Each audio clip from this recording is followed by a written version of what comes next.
ETF index mutual funds నేర్చుకుని stock మార్కెట్లో రాణించాలనుకుంటున్నారా? వెంటనే ఈ నెంబర్కి కాల్ చేయండి.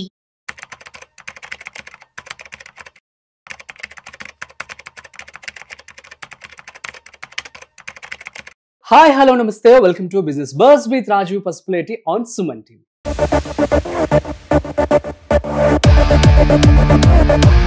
సో చాలా మంది కూడాను స్టాక్ మార్కెట్ గురించి వింటూ ఉంటారు, స్టాక్ మార్కెట్లో ఇన్వెస్ట్మెంట్ చేయాలని చెప్పి అనుకుంటూ ఉంటారు కదా. సో మీ అందరి కోసము ఇవాళ మీ డౌట్స్ అని క్లియర్ చేసే విధంగా అసలు స్టాక్ మార్కెట్ అంటే ఏంటి, ఇందులో ఎటువంటి టర్మినాలజీస్ ఉంటాయి, అసలు ఇందులో ఎలా ఇన్వెస్ట్మెంట్ చేయాలి, డీమ్యాట్ అకౌంట్ అంటే ఏంటి, ట్రేడింగ్ అకౌంట్ అంటే ఏంటి, అసలు అందులో ఏమేమి టర్మినాలజీస్ ఉంటాయి, ఈ విషయాలన్నీ కూడా మనకి చెప్పడానికి ఇవాళ మనతో ఒక స్పెషల్ గెస్ట్ ఉన్నారు. ఎవరో కాదండి, Hyderabad angels business analyst Ratnakar Samavedam గారు. సో వారి మాటల్లో మరింత సమాచారం అడిగి తెలుసుకుందాం. So let's shoot. So hi sir, నమస్తే సార్, ఎలా ఉన్నారు? గుడ్, చాలా హ్యాపీగా ఉంది మిమ్మల్ని ఇక్కడ చూడడం మన స్టూడియోలో. థాంక్యూ. అండ్ సో మనం రెగ్యులర్ గా వినే మాట అనమాట, స్టాక్ మార్కెట్ లో పెట్టుబడి పెడితే బాగా వస్తే చాలా మంది కోటీశ్వర్లు అయ్యారు అని చెప్పి అంటూ ఉంటారు. సో అయితే మన వ్యూవర్స్ అందరూ కూడాను ఎవరికైతే అసలు నాలెడ్జే లేదో స్టాక్ మార్కెట్ గురించి, వాళ్ళకి ఒక బేసిక్ ఐడియా మనం ఇద్దాం సార్. సో అందులో భాగంగా నేను ఎపిసోడ్స్ అనేవి ప్లాన్ చేస్తున్నాను మీ అందరి కోసం. సో ఫస్ట్ ఎపిసోడ్ అనమాట, అసలు స్టాక్ మార్కెట్ అంటే ఏంటి. ఓకే, సో సార్ అది సార్ స్టాక్ మార్కెట్ అంటే ఏంటి, ఒక చిన్న ఎగ్జాంపుల్ మన సుమన్ టీవీనే తీసుకుని చెప్పండి సార్. Suman TV, okay.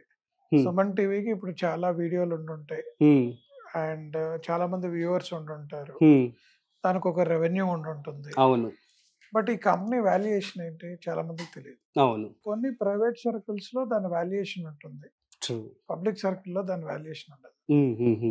దీని పబ్లిక్ సర్కిల్ తీసుకొచ్చి జనరల్ పబ్లిక్ కూడా కొద్దిగా షేర్ ఇద్దామని అనుకున్న point stock market. There is a common place called stock market where you can bring the company to the public and raise money or sell his shares to make money. True. So this is where stock markets have been born. అది ఎందుకంటే ఇందులో కూడా wealth creation. మీరు ఒకటి గుర్తుపెట్టుకోవాలి, wealth creation లో చాలా objectives ఉన్నాయి. ఒకటేమో మనందరికి కామన్ గా తెలిసింది ఫిక్స్డ్ డిపాజిట్స్ 68% ఇస్తుంది. కార్పొరేట్స్, లార్జ్ కార్పొరేట్స్ ఏం చేస్తారంటే కార్పొరేట్ బాండ్స్ అని రిలీజ్ చేస్తాయి, వాళ్ళకి కూడా అప్పే అవి 8 to 10% రిటర్న్స్ ఇస్తాయి. తర్వాత మనకు మిగిలింది gold. Gold is a very good asset class. Last 3 years లో 26 ఇచ్చింది, యావరేజ్ 10 years చూసుకుంటే 13% రిటర్న్ ఇచ్చింది. Gold has done. తర్వాత మనకు మ్యూచువల్ ఫండ్స్. మ్యూచువల్ ఫండ్స్ ఏం చేస్తాయంటే stock market is high risk investment కాబట్టి రిస్క్ తగ్గించి ఒక స్పెషలైజ్డ్ పర్సన్ ఉండి అతను డ్రైవ్ చేస్తాడు కాబట్టి ఫండ్ మేనేజర్స్ అవి కూడా 14-15% ఇస్తున్నాయి. యావరేజ్ గా లాస్ట్ 10 years చూస్తే last 3 years they have done 30%. Stock market has perform. నాకు ఎవడే సలహా అక్కర్లేదు, నేనే డైరెక్ట్ కొనుక్కొని నేనే ఆపరేట్ చేస్తా అనేది స్టాక్ మార్కెట్. అవును. This is where we are. ఇది direct correlation with company performance. Company బాగా పర్ఫార్మ్ చేస్తే స్టాక్ ప్రైస్ వెళ్తుంది, పర్ఫార్మ్ చేయకపోతే స్టాక్ ప్రైస్ పెరుగుతుంది. సో ఇదేంటంటే ఒక వెల్త్ క్రియేషన్ ప్లాట్ఫామ్ చేయడానికి, కంపెనీస్ కి డబ్బులు రిక్వైర్మెంట్ తీసుకురావడానికి ఓవరాల్ వాల్యుయేషన్. ఈ రోజు మనం రిలయన్స్ ఇండస్ట్రీస్ 20 లక్షల కోట్లు వాల్యుయేషన్ అని వీళ్ళు క్లెయిమ్ చేశారు. అంబానీ గారు $100 billion వర్త్ ఉంది అంటున్నారు. అది ఎలా వచ్చింది? స్టాక్ మార్కెట్ లో ఆయన కంపెనీ షేర్స్ వాల్యుయేషన్, ఆయన holding in the stock market. అవును. సో దాని బేస్ ని ఇప్పుడు పట్టుకొచ్చి పబ్లిసైజ్ చేశారు. అదే మీరు మెగా ఇంజనీరింగ్ గురించి మాట్లాడుతున్నారు, కృష్ణారెడ్డి గారి గురించి హరుణ్ పత్రికల వాళ్ళు వీళ్ళు 1,00,000 కోట్లు ఉంటుంది, 2,00,000 కోట్లు ఉంది. బట్ అది పబ్లిక్ డేటా కాదు, ప్రైవేట్ డేటా. నిజంగా పబ్లిక్ మార్కెట్ లిస్ట్ అవుతే ఏమవుతుందో తెలియదు. Same with MSN labs Hyderabad లో, ఆయన కూడా లిస్ట్ అవ్వలేదు. If they get listed, what is the valuation we don't know. Some valuation basis చేసుకుని వాళ్ళు వేస్తున్నారు, బట్ రియల్ గా వాల్యుయేషన్ చేసిన తర్వాత పబ్లిక్ డొమైన్ లో ఉన్నది మీకు డేటా వస్తుంది. It's a wealth creation tool కింద గవర్నమెంట్ చూసింది. అండ్ కంపెనీస్ కి డబ్బులు కావాలంటే ఇది ఒక channel of raising. Other than bank loans, other than raising money from partners, public నుంచి రేజ్ చేయడానికి ఒక ఛానల్ ఈ స్టాక్ మార్కెట్. అవును. సో పబ్లిక్ కూడా ఓనర్ అని చెప్పి అంటారు, అంతే కదా మీరు అనేది? ఒక కంపెనీ, ఆ కంపెనీ ఒక వెల్త్ ఇంకొంచెం క్రియేట్ అవ్వడం కోసం వాళ్ళు షేర్స్ అనేవి డివైడ్ చేసి కాదు, జనాలు డబ్బులు పెట్టడానికి కంపెనీలో, కంపెనీ దాని ప్రకారం గ్రో అవుతుంది. ఆ కంపెనీ గ్రోత్ తో పాటు తన షేర్ ప్రైస్ కూడా గ్రో అవుతుంది. మీరు చూస్తుంటే ఒక కంపెనీ IPO వచ్చింది, సుమన్ టీవీ వచ్చింది అనుకోండి, మీరు 100 రూపీస్ అమ్మారు షేర్, మీ కంపెనీ గ్రో అవుతే మీ 100 rupees share will go to 1000 rupees. అంటే నా 100 రూపాయలు 1000 రూపాయలు. అది ఎలా అవుతుంది? స్టాక్ మార్కెట్ లో ఉంది కాబట్టి అయింది, లేకపోతే అవుతుంది. So this is where stock market has been came into existence and playing a bigger role. First of all, ఇది ఎలా వచ్చింది అని మీరు అడగొచ్చు. అవును. మీకు జనరల్ తెలుసు, మన మోండా మార్కెట్ మన మా ఇంటి దగ్గరలో ఉంది కాబట్టి మోండా మార్కెట్ లో కూరగాయలు తీసుకొచ్చి అమ్ముతున్నారు. ఎవడో పండిస్తున్నాడు, ఎవడో కొంటున్నాడు, ఏదో ట్రేడింగ్ జరుగుతుంది. కమోడిటీ, దాని తర్వాత స్టీల్, అవన్నీ కమోడిటీ ట్రేడింగ్ మొదలయ్యాయి. కంపెనీ స్టాక్ వాల్యూ ఎందుకు ట్రేడ్ చేయకూడదని ఆలోచన వచ్చి, ఇది basically they started way back in UK. UK నుంచి యూఎస్కి వెళ్ళిన తర్వాత more popularise across the world. So first and foremost stock markets అందరూ అంటే యుఎస్ నాస్డాక్ చూస్తారు. They are for most early stage. And రెండోది మెనీ అనలిస్టులు ఏం చేస్తారంటే, ఒక కంపెనీ ఎంతకాలం సర్వైవ్ అయింది. Today for example Walmart is there for 7 decades, McDonald's is there for 6 decades. అంటే మీరు ఒక 6 decades బ్యాక్ 100 రూపాయలు పెట్టుంటే ఈ రోజు దాని వాల్యూ వాళ్ళు 10,000 crores అంటున్నారు 6 decades లో. ఇలాంటి కైండ్ ఆఫ్ వెల్త్ మీరు ల్యాండ్ లో పెట్టినా, గోల్డ్ లో పెట్టినా అంత గ్రోత్ లేదు. స్టాక్ మార్కెట్ లో ఉన్నంత గ్రోత్. మీకు జుంజున్వాలా, ఇప్పుడు కొంతమంది ఉన్నారు బిగ్ బుల్స్ అని అంటారు, వీళ్ళందరూ అలా డబ్బులు పెట్టి గ్రో అయిన వాళ్ళు. బట్ వాళ్ళు డబ్బులు పెట్టే ముందర ఏం చేస్తారంటే కంపెనీని స్టడీ చేస్తారు, ఆ సెక్టార్ ని స్టడీ చేస్తారు. సెక్టార్ పర్ఫార్మెన్స్ బాగుంది, కంపెనీ ప్రమోటర్స్ బాగున్నారు, పర్ఫార్మెన్స్ బాగుంది అంటే దే గో అండ్ ఇన్వెస్ట్. అంటే నేను పేర్లు కొన్ని చెప్పకూడదు కాబట్టి మొన్న ఒక 2011 లో ఒక ఐపీఓ వచ్చింది 1,100 రూపాయలు. అది మొన్న యావరేజ్ కంటే బోనస్ ఇష్యూ అన్ని ఇచ్చిన తర్వాత ఆ 1,100 రూపాయల షేర్ 36,000 రూపాయలు అయింది. ఇది జస్ట్ 3.5 years లో జరిగింది. మీకు ఎందులో దొరుకుతుంది ఇలాంటి అవకాశం? So this is wear stock market. But ఇందులో నెగిటివ్స్ కూడా ఉన్నాయి. ఇప్పుడు ఫర్ ఎగ్జాంపుల్ విజయమాలయ అది పోయిందనగానే షేర్ ప్రైస్ పడిపోయింది. జెట్ ఎయిర్వేస్ కూడా 900కి వెళ్ళి 20 రూపాయలు పడిపోయింది. మీరు ఎస్ బ్యాంక్ కూడా 700 దాకా వెళ్ళి ఎఫెక్ట్ పట్టడం 20 రూపాయలకు వచ్చింది. సో ఇందులో ఎంత పాజిటివ్ ఉందో అంత నెగిటివ్ ఉంది. It is like a speculative transaction. Invest at your own risk అంటారు. అబ్జర్వ్, కంపెనీస్ అబ్జర్వ్ చేయాలి. రిస్క్ మనకు ఉంది, అందరు రిస్క్ అంటారు. ఎందుకంటే సగం మంది స్టాక్ మార్కెట్ లో పెట్టుబడి పెట్టేటప్పుడు రత్నాకర్ ఎవడో చెప్పాడు షేర్, నువ్వు ఒక షేర్ చెప్పావు ఇన్వెస్ట్ చేయండి అంటే చేస్తారు. But you are not reading where I'm investing, why I'm investing. ఇవన్నీ ఏంటంటే ఆ రూమర్స్, ఎవడో చెప్పింది పెట్టడం వల్లనే ఇవి జరుగుతున్నాయి. బట్ మీరు ఫండమెంటల్లీ రైట్ కంపెనీస్ చూసి ఇన్వెస్ట్ చేస్తే you will do extremely well. Super sir. So clarity అయితే వచ్చేసింది మొత్తానికి స్టాక్ మార్కెట్ అంటే ఏంటి. ఇక మనం స్టాక్ మార్కెట్ ఇన్వెస్ట్మెంట్ చేయాలి అంటే సో మనకి థర్డ్ పార్టీ యాప్స్ చాలా ఉన్నాయన్నమాట. సో జెరోదా అని చెప్పి, గ్రో అని చెప్పి చాలా యాప్స్ ఉన్నాయి. సో వీటిలో ఇన్వెస్ట్మెంట్ చేసేటప్పుడు మనకి డీమ్యాట్ అండ్ ట్రేడింగ్ అకౌంట్ అని 2 ఉంటాయి. ఈ రెండింటి యొక్క డిఫరెన్స్ అండ్ ప్రతి ఒక్కరు కూడా దీన్ని తీసుకోవాలి. సో ఈ రెండింటికి డిఫరెన్స్ అంటే ఏమని చెప్తారు? ఒరిజినల్ గా షేర్స్ అన్ని కూడా ఫిజికల్ ఫామ్ లో ఉంటాయండి.